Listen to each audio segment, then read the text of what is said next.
మేము కొన్ని చర్యలు చేపట్టడం వల్ల గత 3 రోజులుగా అత్యధిక వర్షాలు వచ్చినా హైదరాబాద్లో కొంత నియంత్రించగలిగినాము.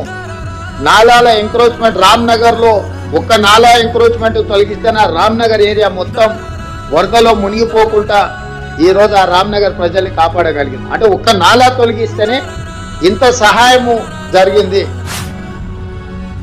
ఇప్పుడు మనం రామ్నగర్లో మొన్న ఏదైతే ముఖ్యమంత్రి ఆదేశాలతో హైడ్రా నాలా మీద అక్రమంగా కట్టారని చెప్పి ఏదైతే ఇల్లును గులగొట్టిరో ఇదే ఇంటి దగ్గర ఉన్నాం మనము.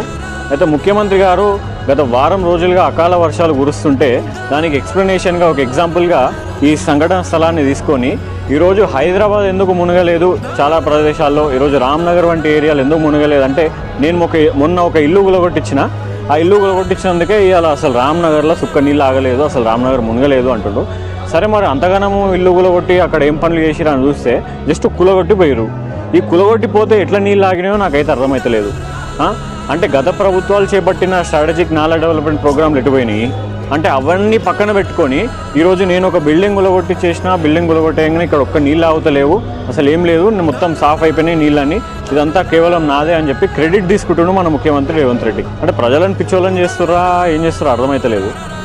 ఇక్కడ అసలు కులగొట్టి వెళ్ళిపోయారు, దీనివల్ల అసలు నీళ్ళు ఆగకుండా ఉన్నాయి అంటే అసలు నాకు అర్థమవుతలేదు. అసలు ముఖ్యమంత్రి గారు అసలు ఆయనకు చెప్పేటోళ్ళన్నా ఎట్లా చెప్తారో అర్థమవుతలేదు, మరి ఆయనన్నా కొంచెం పరిజ్ఞానంతో మాట్లాడుతుండా లేదా అని అర్థమవుతుంది. సో ప్రజలు ఇవన్నీ గమనించాలి. ఇట్లా ఇల్లు కులగొడితే నీళ్ళు అయిపోయినాయి, నాలాలు నేను సాఫ్ చేసేసిన అంటే అది కరెక్ట్ కాదు. మీరు ఏమైనా ఉంటే కరెక్ట్ చేసిన పనిని కరెక్ట్ చెప్తే బాగుంటుంది అనేది మా ఉద్దేశం. Thank you.